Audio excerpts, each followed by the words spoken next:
Hello बच्चों, आप लोग कैसे हैं। आई होप आप लोग अच्छे होंगे, मज़े में होंगे। आप लोगों का हमारे चैनल वीनू स्टडी में स्वागत है। बच्चों, इस वीडियो के माध्यम से हम बताने जा रहे हैं कि सेंटेंस में मतलब जिस सेंटेंस में रीड, रन, गो, ईट, ड्रिंक मतलब वर्ब का फर्स्ट फॉर्म लगा होता है, तो उसमें डू नॉट लगाते हैं या डोंट लगा करके निगेटिव बनाते हैं। तो अफर्मेटिव से निगेटिव है, पहले वाले का सेकंड पार्ट है। हाँ, चलिए चलते हैं इस वीडियो के माध्यम से। इसमें भी विशेष बातें हैं, उसको भी जान लेते हैं।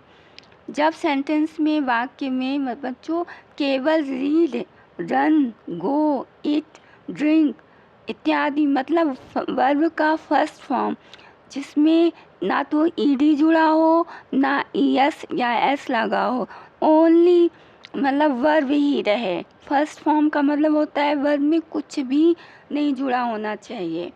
हाँ, अगर हो तो डू नॉट या डोंट लगा करके निगेटिव बनाया जाता है। एग्जाम्पल के लिए ये अफर्मेटिव है, ये निगेटिव है।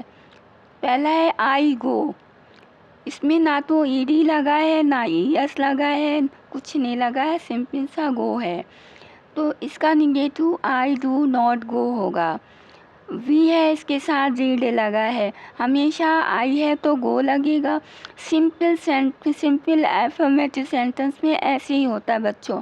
वी रीड है, हाँ, we read, I eat, you run, इस तरह से ही होता है। तो वी रीड है तो इसमें कैसे होगा, we do not read. I ईट है तो आई डू नॉट ईट होगा। यू रन है तो यू डू नॉट रन होगा। हाँ, अब यहाँ आ जाता है voice. Voice make a noise, तो यहाँ क्या होगा, voice do not make a noise. They loaf, they do not loaf, इस तरीके से होता है। हाँ बच्चों, सिंपल है। लेकिन दूसरा नंबर ये है, जब सेंटेंस में केवल रीड्स, रन्स, ड्रिंक्स, लव्स इत्यादि मतलब यानी वर्ब का फिफ्थ फॉर्म जो होता है उसमें एस या एस जुड़ जाता है वर्ब के साथ। फर्स्ट फॉर्म होता है रीड, दूसरा फॉर्म होता है रेड होता है, रीडिंग होता है, फिर लास्ट में आता है रीड्स। जैसे गो है, गो, वेंट, गॉन होता है। गॉन तीसरा फॉर्म है, वेंट दूसरा फॉर्म होता है, गो फर्स्ट फॉर्म होता है, तो गोइंग हो जाता है चौथा, तो गोस हो जाता है पांचवा फॉर्म।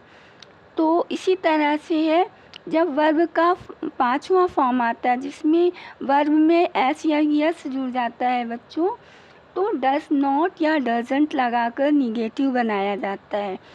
हाँ ठीक है, जैसे Arpit eats, Arpit does not ईट।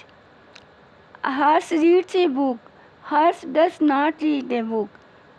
लेकिन इसमें बच्चों ये ध्यान देना है कि जब डस लगा रहे हैं तो वर्ब का फर्स्ट फॉर्म ही आएगा। She goes to school, she does not go होगा, ना कि वही गोस होगा। जब यस इसमें लग गया तो इसमें से हट जाएगा। Go to school, he runs in the field, he does not run in the field. ऐसे ना, ठीक है बच्चों, ये ध्यान रहे, जब डस नॉट डजंट लगाते हैं तो वर्ब का फर्स्ट फॉर्म ही प्रयोग किया जाता है, यानी वर्ब से एस या यस हट जाता है। और तीसरा है, जब सेंटेंस में went, ate, loved, played, sang, drank इत्यादि वर्ब का मतलब सेकंड फॉर्म यूज़ होता है, मतलब पास्ट टेंस यूज़ हो जाता है, लगा होता है, तो डिड नॉट लगाकर निगेटिव बनाते हैं। ध्यान रहे, जब डिड नॉट लगाते हैं तब वर्ब का फर्स्ट फॉर्म ही प्रयोग किया जाता है, जैसे डस नॉट में होता है। अफर्मेटिव है, निगेटिव। आई एट, तो यहाँ क्या होगा, आई डिड नॉट ईट, ए नॉट एट। दूसरा है she went, she did not go, not went, go हो जाएगा। तीसरा, Arpit ate a mango, Arpit did not eat a mango, not ate. चौथा है she help me, she did not help me, not help, help लिखा है। बच्चों ये सिंपल सा जो सेंटेंस होता है यही होता है। अगर गो को लेके चल रहे हैं तो गो को लेके चलते। आई गो ये सिंपल एफर्मेटिव सेंटेंस है। इससे सिंपल कुछ भी नहीं हो सकता सेंटेंस में। आई डू नॉट गो होगा निगेटिव जब बनाएंगे। वी गो है तो वी डू नॉट गो होगा। यू है तो यू डू नॉट गो होगा। दे गो है तो दे डू नॉट गो होगा। बट ही शी इट जब आ जाता है तो क्या होगा, गोस लगेगा। इसका निगेटिव कैसे बनेगा बच्चों, he she it does not go, not goes, हाँ गो होगा। इट इज़ क्लियर बच्चों। आई होप आप लोगों को बहुत अच्छे से समझ में आ गया होगा मेरी बातें। अच्छी लगी तो लाइक कीजिए, शेयर कीजिए, सब्सक्राइब कीजिएगा, बेल आइकन को प्रेस करना मत भूलिएगा। Thank you watching this. Short में बन पाएगा, थोड़ा सा शॉर्ट में करवा।